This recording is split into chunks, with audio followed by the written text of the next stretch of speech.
Hey guys, Mike from Enkai here. Welcome back to another remake video, and today we're going to be covering Hot by Young Thug featuring Gunna and Travis Scott. Despite being on paper quite simple and repetitive, a very important skill has been executed here at the same time. But anyway, let's crack on and get to it. So the first instruments up on this track is the brass ensemble. The Symphony Essentials package is not something I've made enough use of, so I was excited to just really dig into what it's capable of doing in the remake of this track. Now, I've chosen to use the tubas to cover the low end of the horns and the trumpets to cover the high end. And that way you've got like a pretty big frequency spectrum covered with this repetitive motif that keeps going on, driving the track, reinforcing the message. If we take a look at the software, we can see that there's a dynamics knob, and this not only just controls the volume of the instrument itself, but it helps to affect how hard and softly the instruments are played. We have a few more settings we can play with below the dynamics dial, which is the attack, the release, the tightness, and the motion, and all of these just affect the articulation of the instrument. You'll notice a lot of my signal chains and audio effects are quite similar. I've got like default setups that I use. The warm tube isn't doing too much other than just adding a bit of analog kind of character and feel. The most important element is probably the reverb. It places the instruments roughly where I want them in the mix, not too far at the front, not too far at the back. They still feel on top of everything else because they're so layered and so heavy and loud. So I've just softened that a bit with a bit more reverb, dialed it maybe around the 50% mark. We've got an OTT device, which is like a compressor. It's like a multi-band dynamics compressor, and you can use that to help bring out the certain frequencies within the mix that are missing. The OTT is quite overdriven, similar to like parallel compression, if you're familiar with that term, and some more general EQing, a lot more delicate EQing, just to smooth out the transients in the frequency spectrum. So next up we have the woodwinds instruments.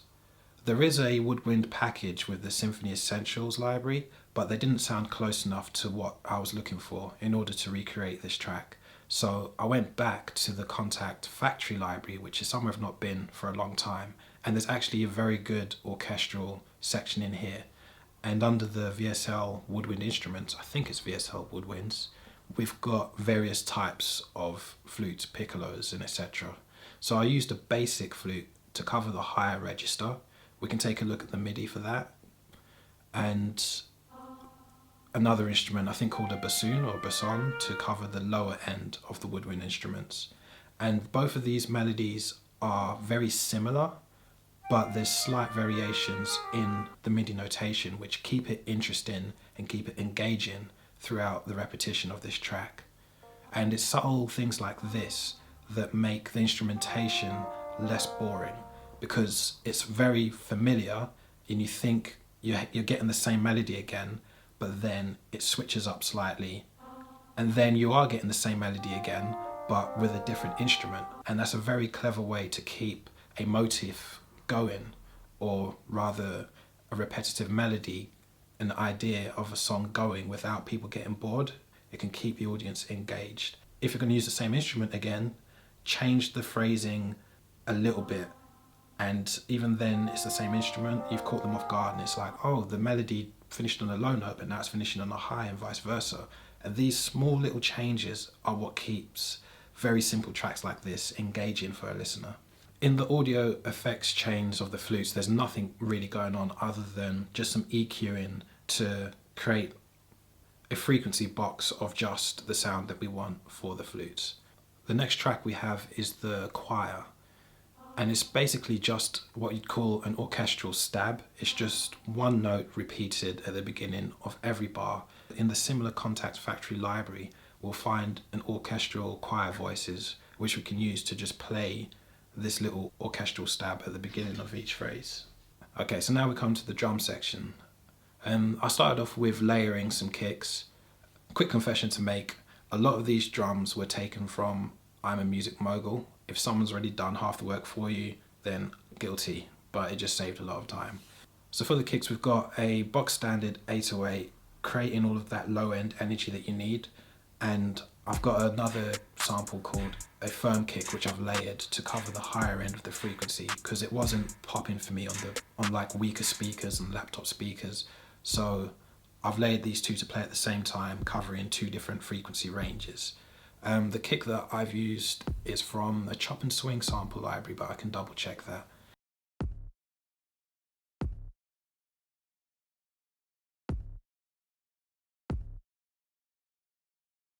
The claps are very simple as well. They hit on every third beat.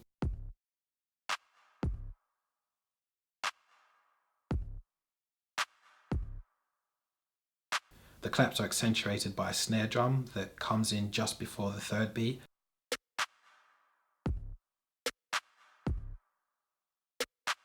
I've layered the claps as well and panned left and right just to create a larger stereo field is the word I'm looking for. The most intricate part of this drum arrangement is the hi-hats. It's quite a complicated pattern to play out live, so I just slowly programmed in all of the 16th note triplets and 32nd note triplets, which not just stay the same volume and pitch the whole time, sometimes they're pitched down and they kind of stutter, and it's just a case of like re-listening, redoing it, re-listening and redoing it until it kind of matches up with the original track. And as I confessed, here's the I'm a Music Mogul hot sample, breath sample of him just breathing heavily. If that's your kind of thing, you can just have that on loop on its own, listen to it as long as you like.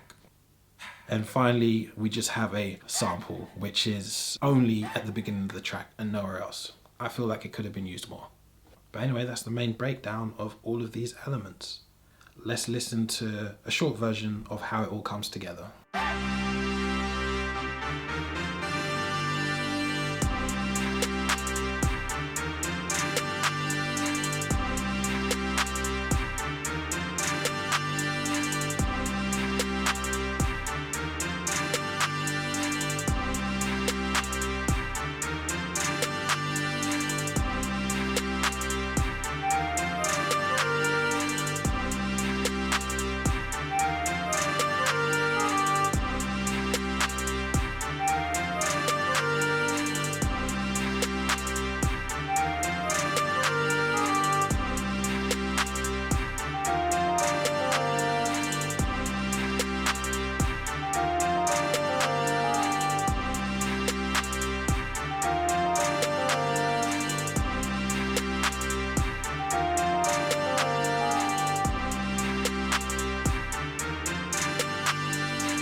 The way that they maintain interest in this track is helped a lot by the artist, not just because of who they are, it's to do with the cadence and how each of them approaches the track. Everything litty, I love when it's hot. Turned to the city, I broke all the nuts. The first time I heard Gunna come onto the beat, it kind of threw me off.